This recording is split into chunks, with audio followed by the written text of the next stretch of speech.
नमस्कार बच्चों। कल से आप ये दो लघु कथाएं जो नरेंद्र छाबड़ा जी की कथाएं हैं, दो छोटी छोटी लघु कथाएं, तो वह आप देख रहे हैं।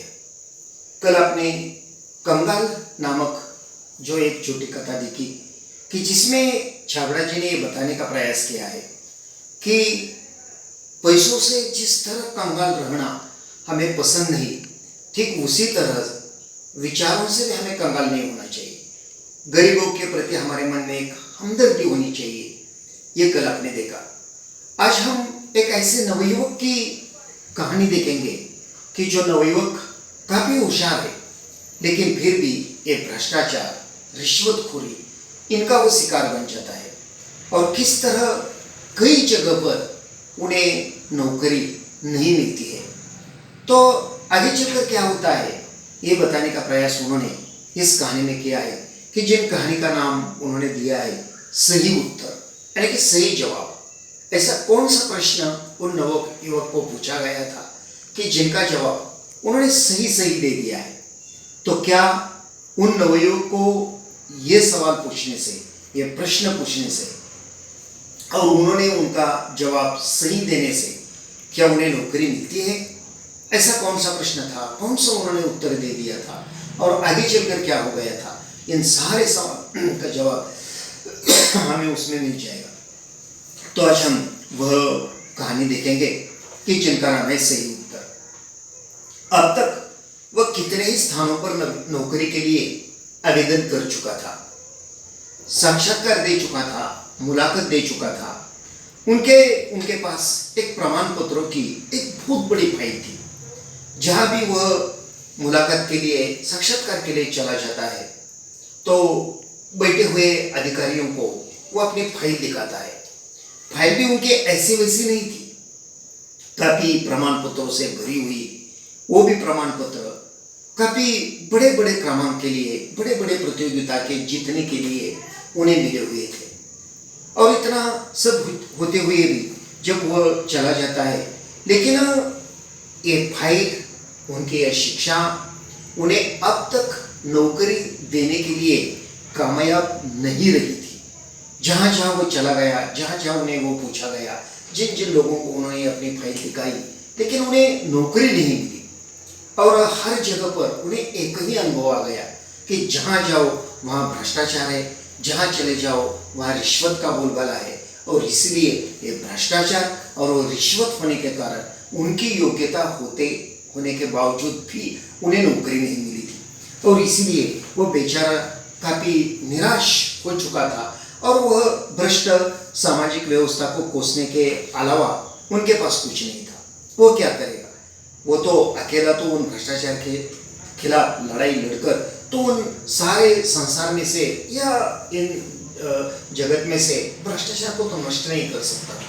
बस केवल इतना ही अपने मन को, उन भ्रष्टाचार को, उन रिश्वतखोरी को वह केवल ऐसे कोसता रहता था, ऐसे भला बुरा करता रहता था। इनके अलावा उनके हाथ में कुछ भी नहीं था। आज फिर एक बार उन्हें साक्षात्कार के लिए बुलाया गया उसमें, और ये उनके लिए नया नहीं था और इसलिए साक्षात्कार के लिए बुलाया गया है। तो उनके लिए और कोई बड़ी तैयारी करनी है, जाना है, ऐसे कोई नहीं था। वो पहले से ही काफी तैयार था और इसलिए अब तक उन्होंने जहाँ जहाँ साक्षात्कार दिए थे वहाँ वहाँ उन्होंने ये देश प्रेम, ये नैतिकता, ये शिष्टाचार, ये ईमानदारी, उन पर कई तरह से बड़े तर्कपूर्वक अपने विचार उन्होंने व्यक्त किए थे। जहाँ भी वक्त कहीं चला जाता था और वहाँ जब भी उन्हें सवाल पूछे गए थे तो बड़े आत्मीयता से वो देश प्रेम के बारे में बताता था, वो बड़े नैतिकता के बारे में बताता था, शिष्टाचार के बारे में वो कहता था, ईमानदारी के बारे में कहता था। कई जगह पर उन्होंने उनके बारे में बड़े तर्कपूर्ण अपने विचार व्यक्त किए थे, लेकिन फिर भी ये उन पर वह बड़े विश्वास रखता आया था। लेकिन इसके बावजूद उनके हिस्से में क्या मिला था? केवल असफलता, असफलता और असफलता। इनके अलावा उन्हें कुछ नहीं मिला था। ये देश सेवा, ये ईमानदारी और उसी के साथ ही साथ ये शिष्टाचार, सारे के सारे विचार बस केवल उनके विचार ही रह गए थे। उन्हें अब तक केवल असफलता ही मिली थी। लेकिन चला गया, कई दिनों के बाद फिर एक बार साक्षात्कार देने का प्रसंग उन पर आ गया और उस साक्षात्कार के लिए उपस्थित ये जो सभी प्रतिनिधि मंडल वह सामने बैठे हुए थे, वह नवयुवक फिर एक बार हमेशा की तरह वह अपनी बहुत बड़ी फाइल लेकर वह वहाँ चला जाता है और हमेशा की तरह जब वह साक्षात्कार के लिए, मुलाकात के लिए काफी तैयार है और ये देखकर एक अधिकारी उन्हें एक सवाल पूछता है कि वह कहता है, भ्रष्टाचार के बारे में आपकी क्या राय है। देखो, उनका सवाल ये है अधिकारी का कि भ्रष्टाचार के बारे में आपकी क्या राय है। क्या बताएगा वो नवयुवक। आज तक इन्हीं भ्रष्टाचारों ने उन्हें नौकरी से दूर रखा है। अब भ्रष्टाचार के बारे में वो क्या बताएगा। लेकिन वह कहता है कि देखिए, भ्रष्टाचार एक ऐसा कीड़ा है कि जो देश को घून की तरह खा रहा है। वह कहता है कि वह भ्रष्टाचार जो है ना, वह एक देश की जो नींव है, जो काफी मजबूत है, लेकिन उन मजबूत नींव को वह दुबला बना रहा है। वह एक कीड़े की तरह वह उन्हें घूमता रहता है और इसने सारी सामाजिक व्यवस्था आज अगर हम देखेंगे तो चिंताजनक स्थिति में पहुंच चुकी है। सच कहा जाए तो यह देश के लिए काफी बड़ा कलंक है। बड़े अपने सोच विचार पर वो अपने विचार बताता रहता है कि भ्रष्टाचार एक कीड़ा है। देश के हमारे नींव काफी मजबूत है, लेकिन उन्हें खाने का काम अगर वो कौन कर रहा है तो भ्रष्टाचार है। और भ्रष्टाचार जो है वह हमारे राज्य व्यवस्था के लिए, हमारे देश के लिए एक काफी बहुत बड़ा एक कलंक है। अधिकारी को चेहरे पर उनका ये जवाब सुनकर एक हल्की सी मुस्कुराहट आती रहती है और उसके साथ ही साथ एक उत्सुकता भी छा जाती है। वह देखता है, लेकिन उन्हें पता नहीं कि एक विश्वास नहीं कि इतना बड़ा जवाब देने के बाद क्या वह अधिकारी को वह अच्छा लगा या वो भी कोई वह हंसता रहता है, उनमें कोई उपरोधिकता है। बात तो अलग थी, लेकिन बड़े आत्मविश्वास से वो तो उनका जवाब दे ही देता है। उसके तर्क में उन्हें रुचि महसूस होने लगी कि वह तर्क करने लगा कि क्या हमने जो ये जवाब दे दिया है कि भ्रष्टाचार एक कलंक है, भ्रष्टाचार एक कीड़ा है, और ये सुनकर अधिकारी चेहरे पर जो हंसी आई थी वह सही थी, सच थी या उपरोधिक थी, लेकिन जो भी कुछ होगी उन्होंने जवाब तो दे दिया था। अब उनका ये जवाब सुनकर वहाँ दूसरा अधिकारी था, वो दूसरा अधिकारी उन्हें पूछता है, रिश्वत को आप क्या मानते हैं? आज तक उन्होंने जिन दो बातों का सामना किया था उनमें से भ्रष्टाचार और दूसरी थी वह रिश्वत। आज वही उनके बारे में पूछ रहा है कि भ्रष्टाचार क्या है, रिश्वत के बारे में आपके क्या विचार है। लेकिन ये नवयुवक है वह कहता है कि यह रिश्वत जो है ना वह भ्रष्टाचार की बहन है, और जैसे विशेष अवसरों पर हम अपने प्रियजनों, परिचितों, मित्रों को उपहार दे देते हैं ना, तो इसका स्वरूप भी कुछ वैसा ही है। लेकिन एक बात है कि उपहार देकर हम केवल खुशियों या कर्तव्यों का आदान प्रदान वह करते रहते हैं, और एक है कि इससे अधिक कुछ नहीं, जबकि रिश्वत देने से एक फायदा तो जरूर हो जाता है। कोई रुका हुआ काम चला जाता है, कोई दबी हुई फाइलें तो बाहर निकलती रहती है, जो कोई टलती हुई पदोन्नति जो मिल जाती है, जो आदि ये रिश्वत से कोई फायदा तो हो जाता है। लेकिन फिर भी एक बात है कि ये आदि में तो सफलता मिलती रहती है, तब भी ये समाज के माथे पर लगाया हुआ वह कलंक है। और इसी तरह यह नवयुवक अपने विचार व्यक्त करता है। वह कहता है कि रिश्वत देने से क्या होता है, किसी की रोकी गई पदोन्नति रिश्वत देने से उन्हें मिल जाती है। कोई दबी हुई फाइल जो है वह रिश्वत देने से बाहर निकाली जाती है। और इतना ही नहीं है, तो रिश्वत देने से जो भी कोई अगर आज तक किसी को नौकरी नहीं मिली तो रिश्वत देने से नौकरी मिल जाती है। तो लेखक को ये बताना है, ये है सही है, ये बातें तो सारी सही है, लेकिन फिर भी रिश्वत एक देश को लगा हुआ एक कलंक है। तो इसी तरह वह कहता रहता है, इतनी सफलता के बाद भी वह एक कलंक ही है, इसका समर्थन हम कतई नहीं कर देंगे। और वो कहता है कि कतई नहीं, हमें वह बात बिल्कुल मंजूर नहीं है कि रिश्वत देने से नौकरी मिलती है, रिश्वत देने से प्रमोशन मिलता है, रिश्वत देने से फाइल बाहर निकाल जाती है, काम किया जाता है।